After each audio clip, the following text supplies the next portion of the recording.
La création des fiches articles constitue une des premières étapes de la mise en place de la base de données d'un logiciel intégré de gestion. La première chose que vous devez déterminer est le type d'article que vous désirez créer.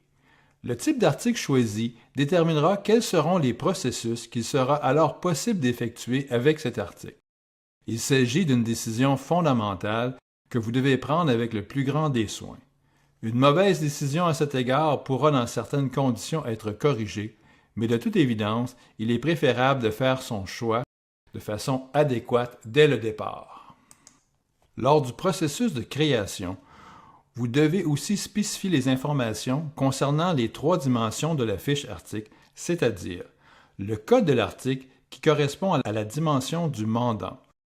Le code pourra, selon la situation de travail, soit être entré directement si l'on utilise un contrôle externe des codes d'articles, soit être laissé à blanc si le système doit assigner lui-même un numéro séquentiel. Vous devez par la suite préciser les vues que vous désirez créer.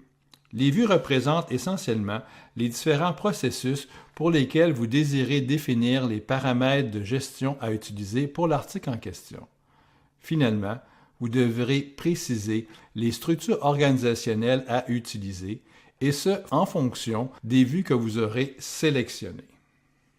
La table étant mise, regardons comment doit s'effectuer ce processus à l'intérieur de SAP ERP. À l'écran Accès simplifié au menu ou SAP Easy Access en anglais, vous choisissez Logistique, Gestion des articles, Fiche article, Article, Créer général, immédiatement.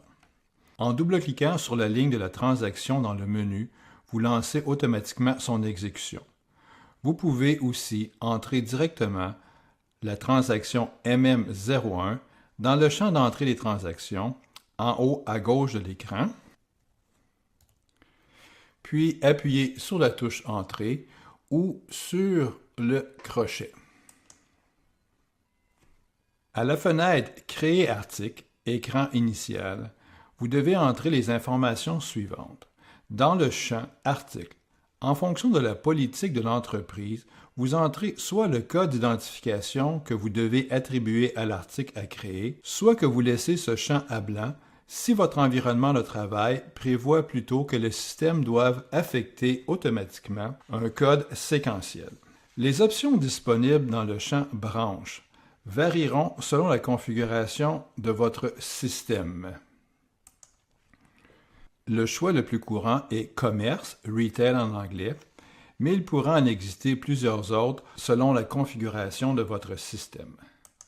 Finalement, le champ Type d'article, Material Type en anglais, vous permet de préciser le type d'article que vous devez créer. Par exemple, une matière première, un produit semi-fini, un produit fini ou un produit commercialisable. Dans notre démonstration, je vais créer un produit commercialisable, c'est-à-dire le type HAWA, dans la branche Commerce. Mon entreprise exerce un contrôle externe sur les codes d'articles. Je vais donc devoir le préciser et il s'agit du code 50F935 qui est un sac de voyage. Je veux créer les informations pour les données de base ainsi que pour le processus d'achat, de vente, de planification, de la gestion des stocks et de la comptabilité. Débutons donc le processus. Dans le champ Article, j'entre le code à créer, soit 50 F935. Dans le champ Branche, je choisis l'option Commerce, qui est déjà présélectionnée. Pour le type d'article, article AWA, produit commercialisable.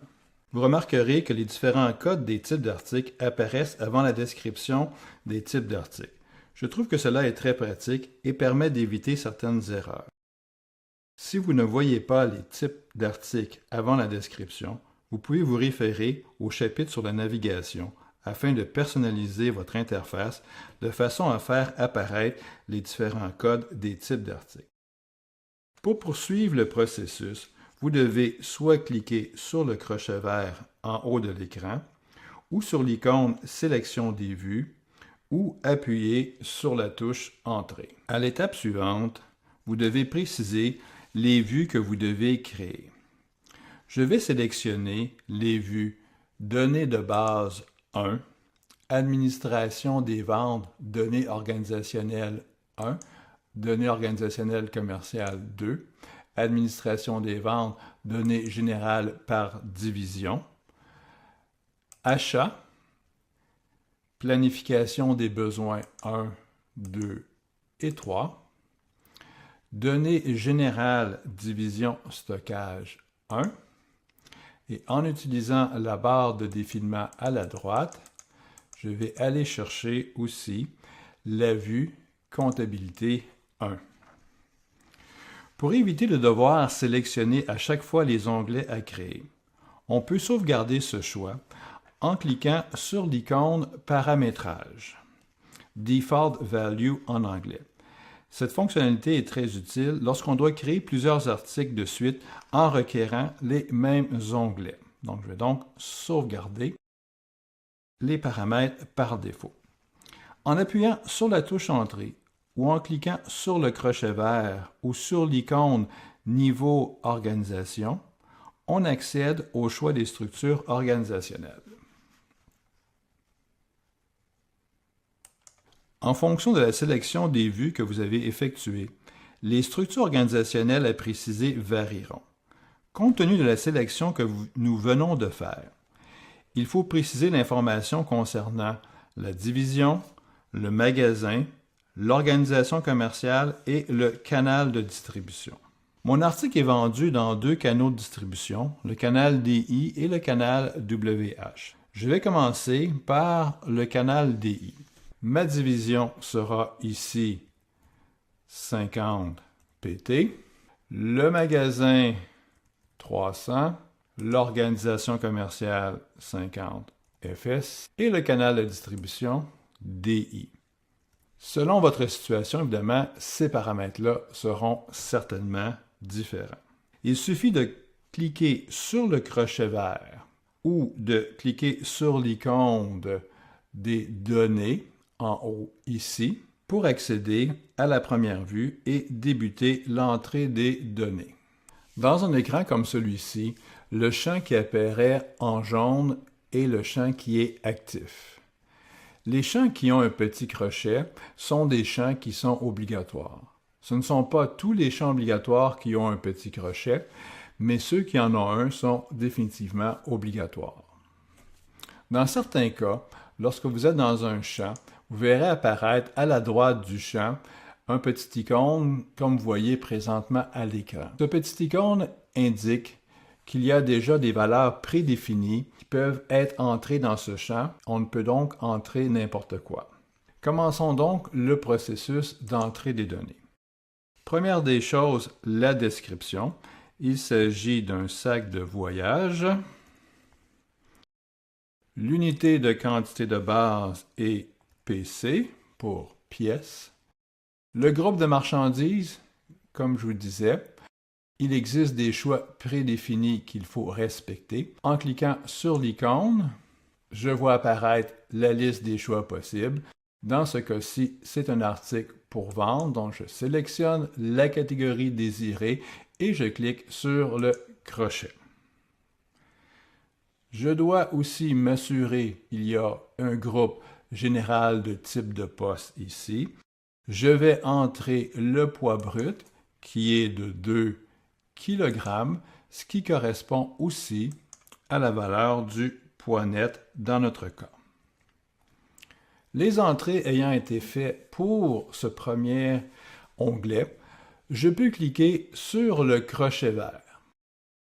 Lorsque je clique sur le crochet vert, le système fait la vérification des données, la validation des données, mais ceci ne sauvegarde pas mes données. Donc, ils sont validés, c'est-à-dire que le système s'est assuré qu'il ne manquait pas de données et les données qui étaient dans les différents champs étaient valides, surtout en particulier pour les champs qui demandent des données précises préétablies.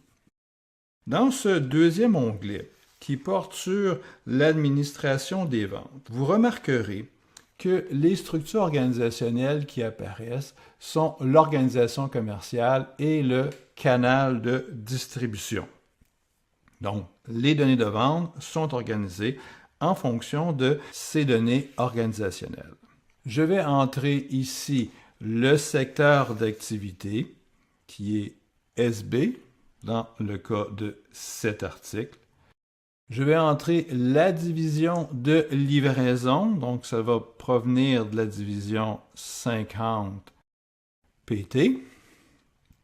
Le groupe des marchandises est déjà inscrit, Sales, et je vais renseigner les champs pour la taxation.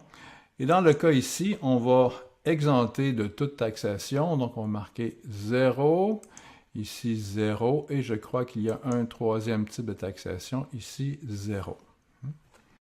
Une particularité intéressante lorsqu'on crée des produits commercialisables ou des produits finis, donc les types AWA ou FERT, c'est la possibilité de créer en même temps que la fiche article un enregistrement de conditions de vente ou de prix de vente si vous désirez.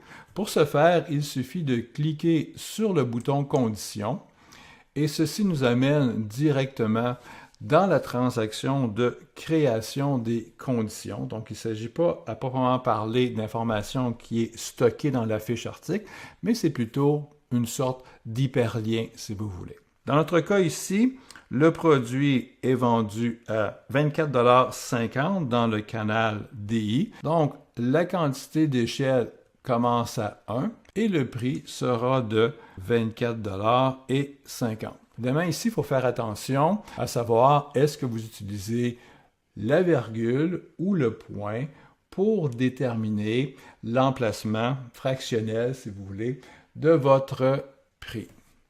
Pour revenir à l'écran précédent, je clique sur la flèche vers la gauche, donc l'icône de retour. Pour passer à l'onglet suivant, il suffit de cliquer à nouveau sur le crochet. Le système fait la validation des données.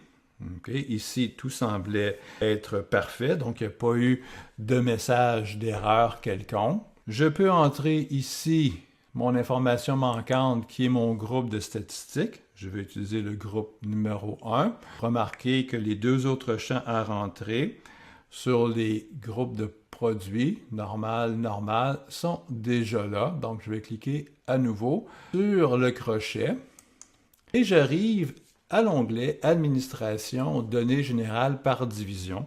Vous remarquerez maintenant que pour cet onglet, la structure organisationnelle pertinente est la division. Je vais ici entrer l'information concernant le contrôle de disponibilité. Le contrôle de disponibilité que je vais utiliser ici est 02, besoins individuels. Nous reviendrons dans le chapitre sur le processus de vente pour expliquer comment fonctionne le contrôle de disponibilité. Au niveau du groupe de transport, je vais utiliser le groupe 0001 et dans le groupe de chargement, je vais utiliser le groupe des chariots motorisés. Si je clique à nouveau sur le crochet, je passe à la vue suivante. Ici, je vais entrer l'information sur le groupe d'acheteurs, c'est-à-dire 50S dans mon cas.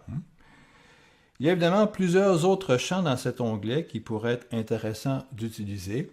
Par exemple, ici, le champ utilisation des quotas doit être spécifié si on désire utiliser des quotas. Nous reviendrons sur l'utilisation des quotas dans les chapitres sur le processus d'approvisionnement. On pourrait aussi préciser qu'on doit utiliser obligatoirement un répertoire des sources d'approvisionnement. En cliquant sur le crochet, je passe à l'onglet suivant qui est mon onglet de planification des besoins matières.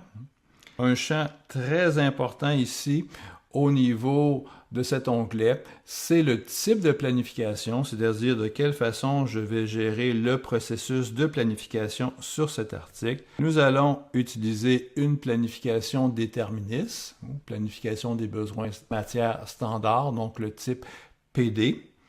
On doit aussi préciser le numéro du gestionnaire. Le gestionnaire est en fait le planificateur responsable de l'article dans la division en particulier.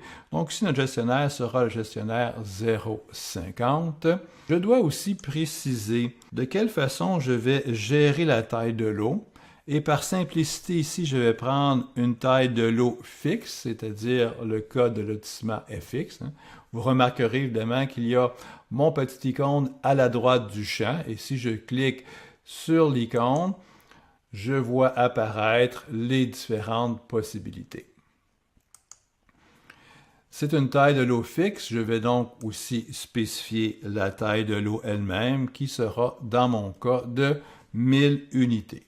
Si je clique à nouveau sur le crochet, je passe à l'onglet suivant. Encore une fois, ici, il y a eu validation, mais pas de sauvegarde des données. Je vais entrer le magasin pour approvisionnement externe, qui est le magasin 300. Ceci va permettre d'inscrire automatiquement le magasin prévu pour la réception à l'étape des commandes planifiées et cette information va suivre jusqu'à l'étape de réception en stock.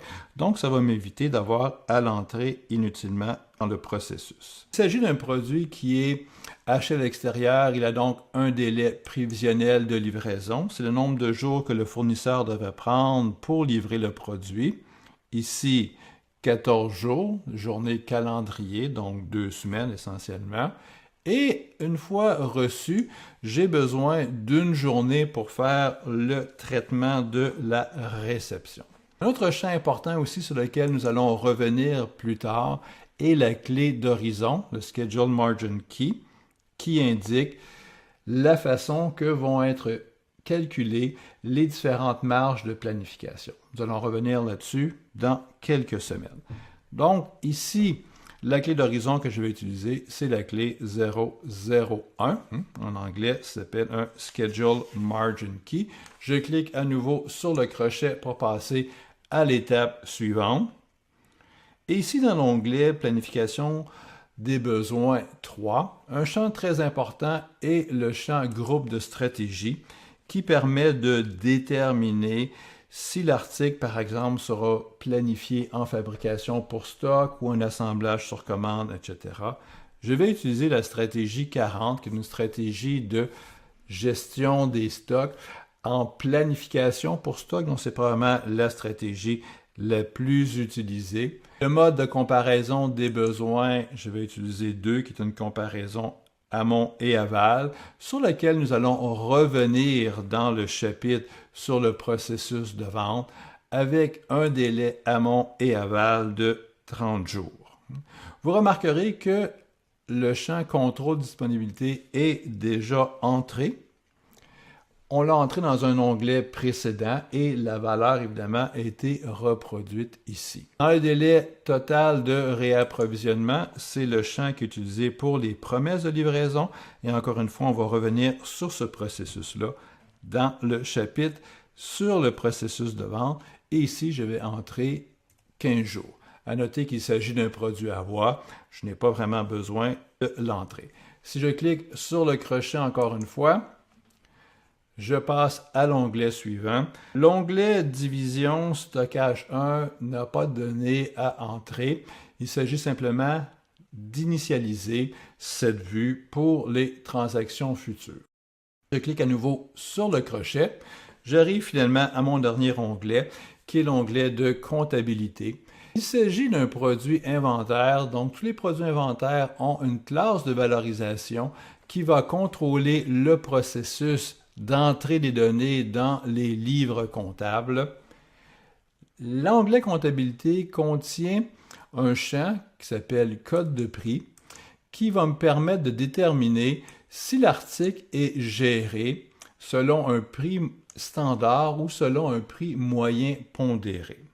Dans le cas ici, ce sera un prix moyen pondéré, donc je sélectionne V. Et ce qui est important de bien se rappeler ici, c'est que lorsque nous avons un prix moyen pondéré, l'information va dans le champ ici. Alors que si j'avais choisi code de prix standard, le prix irait dans ce champ ici. Donc, c'est important de bien rentrer l'information dans le bon champ dès le départ, parce que par la suite, il est impossible de changer le prix directement dans la fiche article. Il faut passer par une autre transaction, donc c'est un petit peu plus complexe. Donc, l'information maintenant est rentrée. Si je clique à nouveau sur le crochet, le système me signale évidemment que j'ai entré toutes mes données et me demande si je veux sauvegarder les informations qui ont été entrées. Évidemment, je veux sauvegarder le tout, donc je vais cliquer sur le bouton « Oui ». À ce moment-là, je vais voir apparaître, aussitôt que la transaction sera traitée, dans le bas de l'écran, un message de confirmation m'indiquant que l'article a été créé. Donc, je vois ici le message de confirmation. L'article 50F935 est créé. Dans le cas des articles qui sont vendus, il arrive souvent que ceux-ci soient offerts par l'entremise de plus d'un canal de distribution, comme dans notre cas, le canal DI ainsi que le canal WH. Dans ce cas, il faut recommencer le processus de création pour le second canal en utilisant encore une fois la transaction MM01 pour ajouter les données de vente pour le second canal de distribution. C'est ce que nous allons faire maintenant. Donc, j'entre à nouveau mon code d'article qui était le 50F935. C'est toujours dans la branche commerce et il s'agit évidemment d'un produit commercialisable, donc le type AWA. Je peux donc cliquer sur le crochet et choisir les vues requises. Tantôt, je vais sauvegarder mes paramètres par défaut pour les vues que je veux qu'ils soient présélectionnées. Dans ce deuxième processus de création, je n'ai pas besoin de toutes ces vues, donc je vais les désélectionner et sélectionner uniquement les deux vues portant sur l'administration des ventes par données organisationnelles, données commerciales et cliquer sur le crochet. Ici, je dois entrer à nouveau les structures pertinentes, donc ma division 50 PT, mon organisation commerciale 50 FS et le canal de distribution WH et cliquer sur le crochet. Vous remarquerez dans le bas de l'écran le message qui indique que l'article existe déjà et qu'il sera complété. C'est tout à fait normal, nous avons déjà créé cet article pour un premier canal de distribution, DI, et maintenant nous le créons pour le deuxième canal qui est le canal WH. En fait, vous pouvez remarquer, si on regarde dans la section des structures organisationnelles, vous voyez maintenant apparaître le canal de distribution WH. Je dois ici entrer la division de livraison, qui est mon 50 PT, comme tantôt. C'est la même division de livraison. Vous remarquerez que le niveau taxation, c'est déjà exempté. Je peux cliquer sur le bouton « Conditions » pour aller rentrer le prix de vente qui, dans ce cas-ci, est spécifique au canal de distribution WH, donc toujours quantité d'échelle 1, et je vais entrer ici le prix, qui, dans le cas du canal WH, canal indirect, est de 21,25 $. Donc, c'est moins cher que pour le canal direct, et c'est habituellement le cas. Si je clique sur l'icône de retour, je reviens à mon écran précédent. Je peux ici simplement aller cliquer sur le crochet pour poursuivre. Et ici, je vais rentrer mon groupe statistique. Les champs de groupes de produits normaux sont déjà là. Si je clique à nouveau sur l'icône « Continuer », donc le crochet vert, on me dit, bon, on a entré les données pour les deux onglets. Est-ce que je désire sauvegarder? Et oui, bien sûr, je désire sauvegarder. Donc, je vais cliquer sur l'icône « Oui » et je vais avoir à nouveau le message de confirmation sur la création de l'article. En fait, j'ai simplement rajouté des informations supplémentaires dans la dimension du canal de distribution WH. Ceci complète notre démonstration du processus de création d'une fiche article.